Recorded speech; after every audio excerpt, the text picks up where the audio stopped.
Hello guys, welcome. मैं professor K Kundan, motivational speaker, career counsellor. और आज की क्लास में यार मैं आपका बीकॉम फर्स्ट ईयर का कोई टॉपिक पढ़ाने वाला हूं। मैक्सिमम स्टूडेंट्स का यार डिमांड था, सर डिजोल्यूशन समझ में एकदम नहीं आ रहा है क्लास में, कृपया करके डिजोल्यूशन का एक वीडियो बना दीजिए।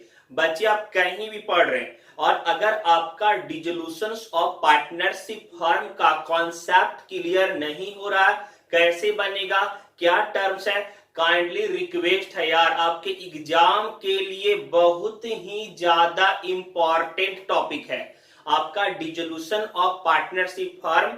आप ट्वेल्थ में भी पढ़े होंगे, ट्वेल्थ आईकॉम में पढ़े होंगे, साथ साथ आपको बीकॉम फर्स्ट ईयर में भी सेम टॉपिक सेम सिलेबस पढ़ना है आपको। ठीक है, तो आज मैं आपका डिजोल्यूशन ऑफ पार्टनरशिप आपको पढ़ाऊंगा। ठीक है, चलते हैं आज के टॉपिक की ओर। हमारा dissolution of partnership firm, dissolution of partnership firm, चलिए ध्यान दीजिएगा।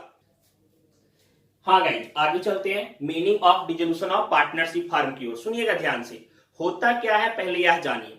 देखिए, जब दो या दो से अधिक व्यक्ति मिल करके आपस में किसी काम को करते हैं वह पार्टनरशिप फर्म कहलाएगा।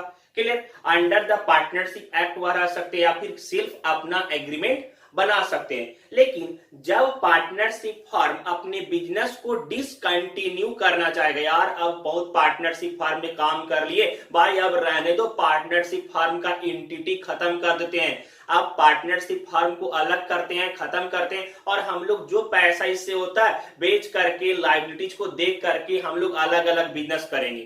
तो अगर पार्टनरशिप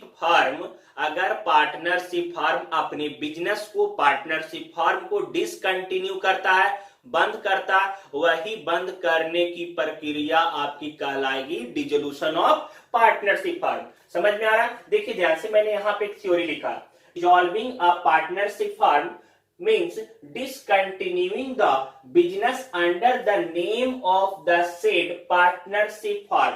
मतलब जिस बिजनेस के पार्टनरशिप फर्म से चल रहा है उस बिजनेस को डिसॉल्व कर देना, डिसकंटिन्यू करना, आगे नहीं चलाना, वह आपका डिसोल्यूशन ऑफ पार्टनरशिप फर्म कहलाता है। ठीक है, आगे, in this case all liabilities are finally settled. मतलब यहां पे अच्छा एक बात बता रहे बच्चे, जब आप पार्टनरशिप फर्म चालू करते हो ना किसी भी बिजनेस में, अगर आप लाइबिलिटीज का पैसा बिना किसी का उधार पेड किए हुए बिजनेस को बंद कर लेते हो तो आपका गुडविल खराब होगा। और अगर वापस आप मार्केट में परफॉर्म करना चाहोगे ना तो लोग बोलेगा यार पिछला बार भी पैसा लेके भाग गया था, इस बार तो इसको पैसा दो ही मत। क्लियर? तो इस कारण से अगर आप बिजनेस को बंद ही करने वाले हैं तो एक अच्छे तरीके से जिनका भी लाइबिलिटीज है वह लाइबिलिटीज को पहले आप पेड करेंगे। और लाइबिलिटीज पेड कैसे करेंगे? Paid finally settled by selling of assets. मान के चलिए यार, अगर आप अब लाइबिलिटीज को पेड कर रहे हैं तो जब आप पार्टनरशिप फर्म चला रहे होगे तो आपके पास एसेट्स भी तो होगा ना, मशीन, बिल्डिंग, फर्नीचर, ये वो बहुत सारा एसेट्स होगा, संपत्ति। क्लियर? तो एसेट्स को बेच करके जो पैसा हमें रिकवर होता है वह पैसे को हम लाइबिलिटीज को पेड करने में व्यय करते हैं। And remain balance transfer them to partners. और जो पैसा बच जाता है वह पार्टनर्स के बीच में बांट दिया जाता है। क्लियर? सपोज दैट मैं आपको एक एग्जांपल बता रहा हूं, ध्यान से देखिएगा। मान के चलते बच्चे, यहां पे ए और बी दो पार्टनर थे। समझ में आ रहा है? ए और बी कितने पार्टनर थे? दो पार्टनर थे। अब क्या हुआ कि इनका सारा एसेट्स को बेच करके 1 लाख रुपीज रिसीव हुआ। जितने भी इनके पार्टनरशिप फर्म में एसेट्स थे सारे एसेट्स को सोल्ड आउट किया गया और यहाँ पे रिसीव हुआ कैश में 1 लाख रुपया। ठीक है, और 1 लाख आया। पता चला क्या चीज की लाइबिलिटीज पेड करना है 30,000। लाइबिलिटीज कितना पेड करना है? 30,000। तो 1 लाख रुपीज आया था, 30,000 लाइबिलिटीज को पेड कर दिए, तो रिमेनिंग कितना बच गया? 70,000। तो यही 70,000 को पार्टनर्स के बीच में पेड कर देंगे। इसको किसके बीच में पेड करेंगे? पार्टनर्स के बीच में। क्लियर? यह आपका कहलाता है dissolution of partnership firm, dissolution of partnership firm. आगे देखिए, अब जब हम, आपको पता है यार, प्रॉफिट एंड लॉस को फाइंड आउट करने के लिए प्रॉफिट एंड लॉस अकाउंट बनाते थे, सिंगल एंट्री सिस्टम का भी यूज करते थे जो स्मॉल बिजनेस थे। तो डिसोल्यूशन का काम करने के लिए भी हम लोग अकाउंट बनाते हैं। डिसोल्यूशन का काम करने के लिए भी क्या बनाते हैं? अकाउंट बनाते हैं। तो कौन सा अकाउंट? सबसे पहले आपका रियलाइजेशन अकाउंट है। कौन सा अकाउंट है? रियलाइजेशन अकाउंट है। ठीक है, अब देखिए रियलाइजेशन अकाउंट में हम क्या बनाते, क्या हुआ ना, जितने भी हमारे सारे बुक में एसेट्स रहेंगे उस एसेट्स को रिकॉर्ड करेंगे, लायबिलिटी जितने रहेंगे उसको रिकॉर्ड करेंगे, और फाइनली हम यहां सेटल्ड करते हैं कि एसेट्स को बेच करके और लायबिलिटीज को पेड करके हमारे पास कितना पैसा आ रहा है। तो रियलाइजेशन से रियलाइजेशन का प्रॉफिट और लॉस, मतलब जो फर्म हम डिजॉल्व कर रहे हैं उससे हमें प्रॉफिट हो रहा है या फिर हमें लॉस हो रहा है, यह आपका रियलाइजेशन अकाउंट से पता चलता है। ठीक है, दूसरा पार्टनर्स कैपिटल में हम यह कैलकुलेट करते हैं कि पार्टनर ने कितना कैपिटल लगाया है और फर्म से कितना ट्रांजैक्शन किए हैं और फाइनली पार्टनर को कितना पैसा पेड आउट करना पड़ रहा है। ठीक है, कैश अकाउंट में हम लोग कैश के बैलेंस को मैच करते हैं। यह सारा टॉपिक आप 12th में पढ़ोगे, realisation account, partners capital account और कैश अकाउंट। यहां तक आपका क्लियर है? कोई डाउट नहीं है? चलते आगे, बताते कि डिसोल्यूशन किन किन कारणों से डिसोल्यूशन हो सकता है। ध्यान दीजिएगा। हाँ गाइस, आगे चलते हैं, ध्यान दीजिएगा। अब मैं बताऊंगा आपको कि डिसोल्यूशन किन किन कारणों से हो सकता है, पार्टनरशिप फॉर्म किन किन कारणों से डिसॉल्व हो सकता है, बंद किन किन कारणों से हो सकता है। देखिएगा ध्यान से। सबसे पहले dissolution by agreement. Dissolution by agreement अभी समझिएगा होता क्या है बच्चे। मान के चले यार दो लोग मिल करके आपस में एग्रीमेंट बनाए थे कि यार हम लोग पार्टनरशिप फर्म को चलाएंगे, हम लोग पार्टनरशिप फर्म को चलाएंगे, लेकिन उन्होंने एग्रीमेंट में ही मेंशन कर रखा था कि देखो यार अभी तो कुंवारे हैं, बाद में यार शादी होगा, तभी तक 10 साल का ड्यूरेशन हम लोग के पास में है, तो 10 साल तक ही हम लोग पार्टनरशिप को करेंगे और 10 साल जैसे ही कंप्लीट हो जाएगा हम लोग पार्टनरशिप फर्म को डिसॉल्व कर देंगे। तो वह चीज उन्होंने एग्रीमेंट में ना मेंशन कर रखा था। तो यहाँ पे डिसोल्यूशन बाय एग्रीमेंट, अगर एग्रीमेंट में पहले से मेंशन है कि 10 साल का, 12 साल का, 15 ईयर का, 25 ईयर का, अगर ऐसा कोई एग्रीमेंट डेट के अनुसार से बना हुआ है कि पार्टनरशिप फर्म उतना ड्यूरेशन तक चलेगा, ठीक है, तो वहां तक पहुंच करके वह ऑटोमेटिक वह फर्म डिसॉल्व हो जाएगा। क्लियर? क्योंकि पहले से एग्रीमेंट में ऐसा मेंशन किया हुआ था। अब आपके मन में सवाल आ रहा होगा कि सर अगर बाद में भी मान के चले उनका मन कर गया कि यार पार्टनरशिप फर्म को कैरी करते रहे, हो सकता है बच्चे, लेकिन यहाँ पे जैसे सपोज दैट हम आपको एक एग्जांपल देते हैं।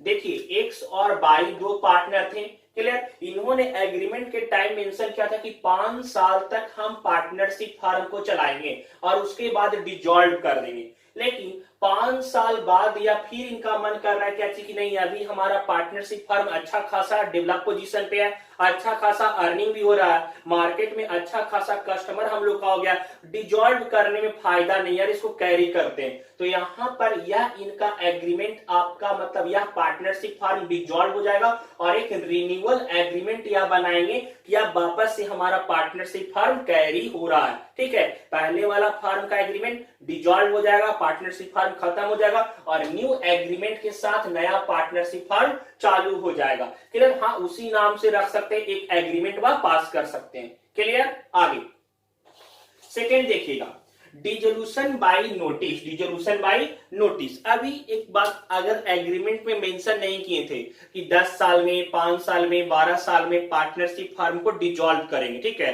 तो यहां पे लेकिन 5 साल रन करने के बाद उनको ऐसा फील हुआ कि यार अलग डिसोल्यूशन अगर कर लेते, पार्टनरशिप फर्म को डिसॉल्व कर देते तो ज्यादा बेहतर रहता हम लोग के लिए। तो यह उनके मन में, सारे पार्टनर्स के मन में अचानक से आया ना, तो ऐसे नहीं कि रातों रात फर्म बंद किए और एकदम बढ़िया बिस्तर बांध करके साइड हो गए, वह पहले पब्लिक नोटिस देंगे कि देखिए हमारा एक्स वाई नाम का पार्टनरशिप फर्म है और हम लोग दोनों पार्टनर एग्रीड होकर के यह करते हैं क्या कि हम लोग 15 से 20 दिन के ड्यूरेशन में, 2 मंथ के ड्यूरेशन में, 3 मंथ के ड्यूरेशन में अपने फर्म को डिसॉल्व कर लेंगे।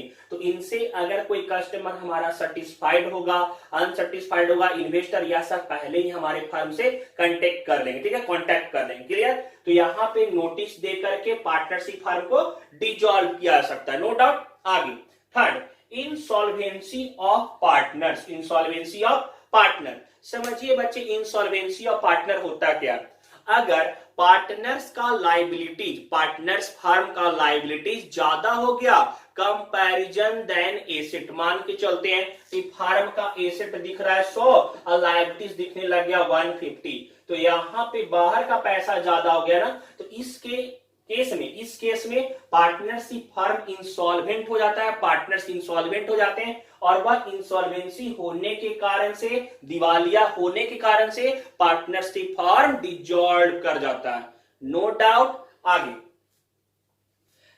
देखिए, कमिटमेंट ऑफ इलीगल बिजनेस। यार अगर इलीगल बिजनेस चला रहा है, अगर मान के चले जो गवर्नमेंट के नजर में, लॉ की नजर में लीगल नहीं है, इलीगल बिजनेस रन कर रहे हैं, गवर्नमेंट को पता चलेगा तुरंत नोटिस भेजेगा, अरे बंद करो बिजनेस को, इलीगल बिजनेस रन कर रहा है, क्राइम कर रहा है, इसके लिए सजा भी हो सकता है, तो बंद, अभी तुरंत उसको बंद करो, क्लियर। यह गवर्नमेंट के द्वारा या फिर आपका इंडियन पेनल कोड के आधार पर उसको बंद करवाया जा सकता है, पक्का। आगे death of active partner. Active partner, that partner who actively command in partnership firm. Partnership firm में वह पार्टनर जो एक्टिवली कमांड कर रहे हैं वह एक्टिव पार्टनर कर सकते हैं, जो डिसीजन ले सकते हैं, जो मैनेजरियल वर्क को देखते हैं, जो ऑपरेशनल वर्क को देखते हैं, दैट इज एक्टिव पार्टनर। तो अगर एक्टिव पार्टनर का डेथ हो जाए, अगर एक्टिव पार्टनर का डेथ हो जाए तभी हमारा पार्टनरशिप फर्म डिसॉल्व हो जाता है। समझाते बच्चे सुनिएगा, ए, बी और सी तीन पार्टनर थे, ए एक्टिव पार्टनर था और बी और सी नॉमिनल पार्टनर थे जो सिर्फ कैपिटल इन्वेस्ट किए हुए थे। अब ए का डेथ होने के कारण से बी और सी का फर्म भी डिसॉल्व कर जाएगा। यहां पर यह नहीं कि वह फर्म को रन करेंगे, अगर मेजॉरिटी हुआ कोई और पार्टनर एक्टिव पार्टनर बनने के लिए अगर सोचा तो वह हो सकता है कि फर्म चले, लेकिन अक्सर एक्टिव पार्टनर के डेथ होने के केस में पार्टनरशिप फर्म डिसॉल्व कर जाता है, क्लियर। आगे रिजिग्नेशन ऑफ पार्टनर। अब क्या होना, रिजिग्नेशन, आपका पार्टनर क्या किया ना, रिजाइन कर दिए खुद के, यार अब नहीं करेंगे पार्टनरशिप फर्म से, हम रिजाइन कर रहे हैं, अब हम पार्टनरशिप फर्म नहीं चलाएंगे, बहुत उब चुके, रिटायरमेंट का एज आ गया तो हम रिटायरमेंट लेंगे, क्लियर। तो वहां भी पार्टनरशिप फर्म किन्हीं केस में क्या होता है, डिसॉल्व हो जाता है। यहां तक आपका कोई भी डाउट नहीं होगा, सारा टॉपिक नोट्स आप बराबर बनाते चलिए। आगे चलते हैं, journal entry dissolution of partnership firm, important topic है, प्रॉपर राइट डाउन कीजिएगा। हाँ गाइस, आगे चलते हैं, journal entry in the books of dissolution of partnership firm. सुनिएगा बात को ध्यान से, देखिए यह सारा जर्नल एंट्री आपके लिए बहुत ज्यादा इंपॉर्टेंट है, मैंने अभी दो ही लिखा और मैं लिखूंगा, ठीक है, आपके लिए बहुत ज्यादा इंपॉर्टेंट है। आप एकदम प्रॉपरली अपने कॉपी में जैसे मैं नोट्स बना रहा हूं ना वैसे आप भी एकदम कंटिन्यूटी उसी तरह से बनाइएगा, क्लियर। अगर यार कॉन्सेप्ट इजीली समझना है तो, ठीक है, और जर्नल जान है, बहुत इंपॉर्टेंट है इस चैप्टर के लिए। चलिए देखिए, सबसे पहला आपका जर्नल है when sundry asset transfer to realisation account, when sundry assets transfer to realisation account. अब पता है मैक्सिमम स्टूडेंट्स के माइंड में यह क्वेश्चन गया था कि सर सन्ड्री एसेट, सन्ड्रा एसेट क्या लिख दिए। देखिए एक बात बता रहे बच्चे, हमारे फर्म में, पार्टनरशिप फर्म में एक टाइप के एसेट्स नहीं रहते हैं, वेरियस टाइप्स के एसेट्स होते हैं, cash, machinery, building, plant, furniture, various type के एसेट रहते हैं। तो सारे एसेट्स के बदले हम सन्ड्रा एसेट्स को डिनोट करते हैं, क्लियर। और पहला आपका एंट्री होगा realisation account debit to sundry assets account, मतलब जितने भी एसेट्स आपके क्वेश्चंस में दिए हुए रहेंगे, ठीक है, उस सारे एसेट्स को आप रियलाइजेशन अकाउंट में पहले हम लोग ट्रांसफर करते हैं, क्लियर। फर्स्ट एंट्री आपका realisation account debit to sundry assets account, ठीक है। आगे यहां पे एक नोट मैंने लिखा है कि सन्ड्रा एसेट्स में हम लोग नहीं ट्रांसफर करते हैं कैश और बैंक को। जैसे समझिएगा, मान के चलते हैं बैलेंस शीट में सारा आपका एसेट दिया हुआ है तो हम एंट्री ऐसे लिखे, realisation account debit to plant, to machinery, to furniture, to building, to debtor, सारा एसेट लिखेंगे, ठीक है। लेकिन कभी भी कैश और बैंक को हम लोग नहीं लिखते हैं, कैश और बैंक को हम लोग छोड़ करके चलेंगे। पहला एंट्री आपका यह है, ठीक है। सेकेंड एंट्री आपका होता है when various liabilities transfer to realisation, when various liabilities transfer to realisation, सारे लायबिलिटीज को रियलाइजेशन अकाउंट में ट्रांसफर करने के लिए जर्नल करते हैं, क्लियर। तो यहाँ पे आपका एंट्री होता है liabilities account debit to realisation account, liabilities account debit to realisation account. यहां देखिएगा being liabilities transfer to realisation. अब जैसे एसेट्स फर्म में वेरियस टाइप के होते हैं ना, लाइबिलिटीज में बहुत सारे टाइप होते हैं, creditor, bills payable, bank overdraft, Mrs loan, clear. आपका बहुत सारा लाइबिलिटीज दिया हुआ रहता है पार्टनरशिप फर्म में, ठीक है, लाइबिलिटी साइड में। तो सारे लाइबिलिटीज को ट्रांसफर करेंगे। तो जैसे अगर क्रेडिटर रहा तो creditor account debit, bills payable account debit, bank overdraft account debit, जितने भी लाइबिलिटी होंगे सबको डेबिट करेंगे और रियलाइजेशन को क्रेडिट कर देंगे। क्लियर। क्वेश्चन जब बताऊंगा तो मैं एक्सप्लेन भी करूंगा, डोंट वरी। लेकिन यहां भी आपका एक रूल है, देखिए नोट में यहां भी लिखा हूं, liabilities can't transfer realisation account, मतलब कुछ लाइबिलिटीज को रियलाइजेशन अकाउंट में ट्रांसफर नहीं करते हैं, जिसमें आपका है capital, reserve, profit and loss और पार्टनर्स लोन। याद रहेगा कौन कौन से लाइबिलिटीज को रियलाइजेशन अकाउंट में ट्रांसफर नहीं करते हैं, रूल है, जैसे लिख रहा हूं ऐसे लिख लीजिएगा, capital, reserve, profit and loss और पार्टनर्स लोन। इस लाइबिलिटीज को आप लोग रियलाइजेशन अकाउंट में ट्रांसफर नहीं करिएगा। क्लियर। थर्ड एंट्री की तरफ चलते हैं, ध्यान दीजिए, आगे मैं एंट्री बता रहा हूं। हाँ गाइस, आगे देखिएगा, मैं आगे जर्नल एंट्री लिखा हूं, ध्यान दीजिए। Third entry, when sundry assets sold out for cash, sold out for cash. अगर आपके एडिशनल इंफॉर्मेशन में, क्वेश्चन में एडिशनल इंफॉर्मेशन में आपको यह गिवन रहेगा कि एसेट्स को कैश में कितना में रियलाइज किया गया, मोर देन में, लेस देन में, बुक वैल्यू पे, यह क्वेश्चन में आपको एकदम चिल्ला चिल्ला के बोलेगा, ठीक है। तो उसका एंट्री आपका होगा cash account debit to realisation account. Suppose that आपके पास 3 एसेट्स आपके बैलेंस शीट में थे, स्टॉक, डेटर और मशीनरी। पता चला कि अच्छी के स्टॉक 12,000 में बिका, डेटर 10,000 में बिका, मशीनरी 8,000 में बिका। तो 12, 10, 22 और 8 कितना हो गया, 30,000। तो आप सब का वर्किंग नोट करके एक जगह सम करके आप यहाँ पे 30,000 लिख सकते हैं, ठीक है। आगे, व्हेन रियलाइजेशन एक्सपेंस पेड, आपके क्वेश्चन में रियलाइजेशन एक्सपेंस को वाइंडिंग कॉस्ट, लिक्विडेशन कॉस्ट, यह भी आपका बोल सकता है, डिसोल्यूशन एक्सपेंस, क्लियर, या फिर रियलाइजेशन एक्सपेंस भी बोलता है। तो अगर आप उसको पेड आउट कर रहे हैं तो जर्नल एंट्री आप यह कीजिएगा, रियलाइजेशन अकाउंट डेबिट और to cash account, realisation account debit to cash account, narration being realisation expense were paid out, ठीक है, यहां तक हो गया। आगे, when liabilities were paid out, समझिएगा बच्चे, एकदम ध्यान से सुनिए, आपके क्वेश्चन में एकदम क्लियरली बोला हुआ रहेगा कि लायबिलिटीज को इतना पेड कर रहा है, 10% डिस्काउंट पे, बुक वैल्यू पे, मोर देन 10%, एकदम क्लियरली बोला हुआ रहेगा।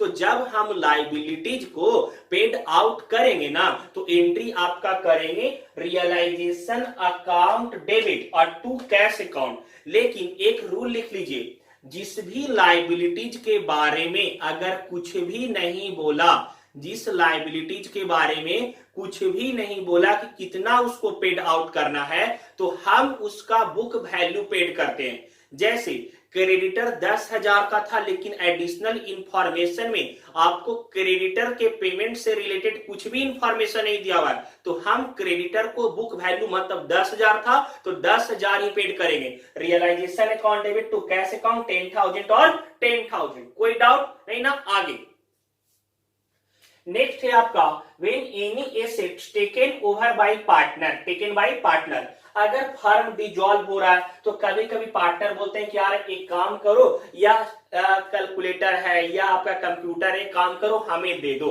तो जब पार्टनरशिप फर्म डिसॉल्व होगा और उसका एसेट्स पार्टनर के द्वारा टेक ओवर कर लिया जाएगा, तो एंट्री आपका होगा पार्टनर्स कैपिटल अकाउंट डेबिट और टू रियलाइजेशन अकाउंट। जैसे ए और बी पार्टनर थे, फर्म डिसॉल्व होने लगा, बोल रहा ए टेक ओवर कंप्यूटर 20,000, मतलब ए जो है कंप्यूटर को टेक ओवर कर लिया 20,000 में, क्लियर। तो यहाँ पे A's capital account debit to realisation account 20,000 डाल देंगे, क्लियर। यह सारा टर्म्स आपके क्वेश्चन में गिवन रहेगा। अब यह भी जरूरी नहीं है कि आपका यह सारा टर्म्स क्वेश्चन में गिवन रहेगा, आपको जर्नल याद करना पड़ेगा। कुछ क्वेश्चन में सारे टर्म्स दिए हुए रहेंगे, कुछ क्वेश्चंस में आपके टर्म सारे गिवन नहीं रहेंगे, तो जैसा टर्म देगा उसके अनुसार से हम जर्नल एंट्री पास करेंगे, क्लियर। आगे यहाँ पे when any liabilities paid by partner, अगर कोई लायबिलिटीज का पैसा पार्टनर पेड आउट कर देता है किसी लाइबिलिटीज का पैसा पार्टनर क्या कर रहा है, पेड आउट कर दे रहा है। तो सेम यहाँ पे एंट्री हो जाएगा रियलाइजेशन अकाउंट डेबिट और टू पार्टनर्स कैपिटल अकाउंट। जैसे आपके क्वेश्चन में कहा था कि A paid out creditor, A paid creditor value clear 10,000, तो हम लोग लिखते हैं यहाँ पे realisation account debit to A capital account 10,000। अगर लाइबिलिटीज का वैल्यू पार्टनर्स पेड कर देगा तो यह एंट्री करेंगे। यहां तक आपका एंट्री क्लियर है। चलते हैं आगे, ध्यान दीजिए, बहुत सारा एंट्री नहीं बचे, लेकिन अच्छे से राइट डाउन कीजिएगा और प्रॉपर्ली रिकॉर्ड कीजिएगा। राइट डाउन करके रिकॉर्ड कीजिए, आप याद कीजिएगा, बहुत ज्यादा जरूरी है। चलते हैं आगे, ध्यान दीजिए। हाँ गाइस, आगे चलते हैं, ध्यान दीजिएगा। यहाँ पे मैंने आगे एंट्री आपका लिखा है, ठीक है। Entry number 8, when unrecorded asset realise. हो सकता है यार पार्टनरशिप फर्म में कोई ऐसा एसेट्स होगा जो बैलेंस शीट में रिकॉर्ड नहीं किया गया हो, ठीक है। और जब फर्म का डिसोल्यूशन हो तो पता चला कि कोई ऐसा एसेट्स भी है, तो उसको बेचने से, उसको बेच करके पैसा आएगा ना, क्योंकि जब डिसोल्यूशन कर रहे हैं तो हमारा मेन मोटिव क्या चाहिए कि जो भी एसेट्स उसको बेच करके कैश रिकवर करो और लाइबिलिटीज को पेड, क्योंकि फर्म तो आगे चलने वाला नहीं है। तो यहाँ पे उसका एंट्री भी सेम आपका होगा, cash account debit to realisation account, ठीक है, cash account debit to realisation account. उसी तरह से अगर फर्म डिसोल्यूशन के गार पे पता चला कि किसी लाइबिलिटीज को, किसी को पैसा देना था और हमारे बुक्स ऑफ अकाउंट में उसका रिकॉर्ड नहीं है, क्लियर, मिस कर गए थे, और डिसोल्यूशन करते वक्त पता चला कि किसी का पैसा पेड करना था, तो जब अनरिकॉर्डेड लाइबिलिटीज को पेड करेंगे तब एंट्री करेंगे realisation account debit to cash account. यार एक बात और बच्चे देखिए, इतना सारा एंट्री लिखा हो तो ये जरूरी नहीं है आपका कि हर क्वेश्चन में आपका इतना एंट्री होगा ही होगा। आपको जर्नल याद करके रखना है और जो टर्म्स आपके क्वेश्चंस में देंगे, ठीक है, आपको एनालाइज करना है, यार ए टर्म है तो मतलब यह एंट्री होगा, उसी के अनुसार करना, ये नहीं कि सारा एंट्री लिख देना है, ठीक है। चलते हैं आगे, ध्यान दीजिए। व्हेन पार्टनर्स लोन पेड, आप लोग कंफ्यूज नहीं होइएगा। पार्टनर्स लोन और पार्टनर्स बाइक लोन दो चीज आपका था, इसमें स्टूडेंट कंफ्यूज हो जाते हैं।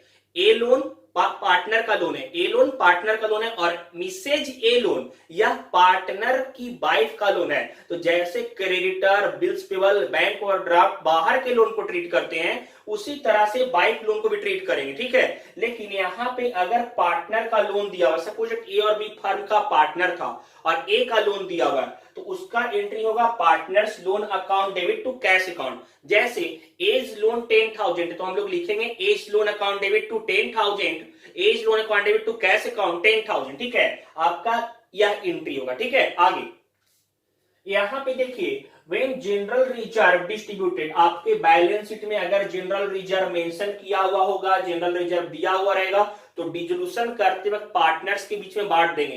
रेशियो गिवन है तो रेशियो में बराबर दिया तो बराबर में, जैसे होगा वैसे डिस्ट्रीब्यूट कर देंगे, पक्का।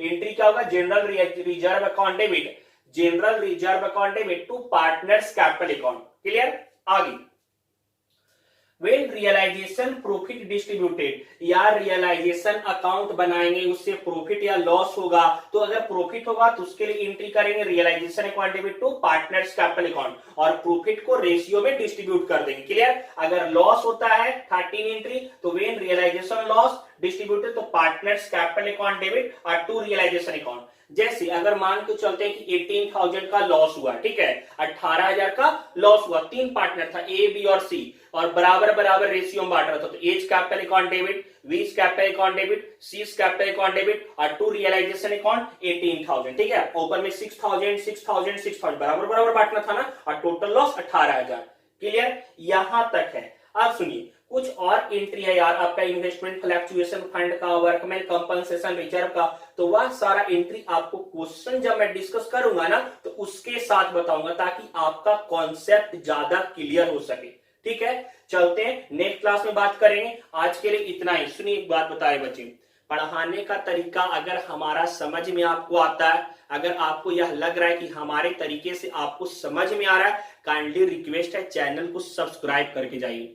साथ साथ ना अगर आपके कांटेक्ट में कॉमर्स फ्रेंड हैं तो उन तक यह चैनल को शेयर भी कर दीजिए, ठीक है। उनको बोलिए, उनको डाउट वहां भी क्लियर होगा। और आपके मन में अगर किसी क्वेश्चन को लेकर के, किसी बुक को लेकर के कोई पर्सनल क्वेश्चन पूछना है, आप कमेंट बॉक्स में बता दीजिए, आप हमें व्हाट्सअप कर दीजिए क्वेश्चन को, मैं नेक्स्ट वीडियो में उस क्वेश्चन के साथ डिस्कस करूंगा, ठीक है। आज के लिए बाय, सी यू।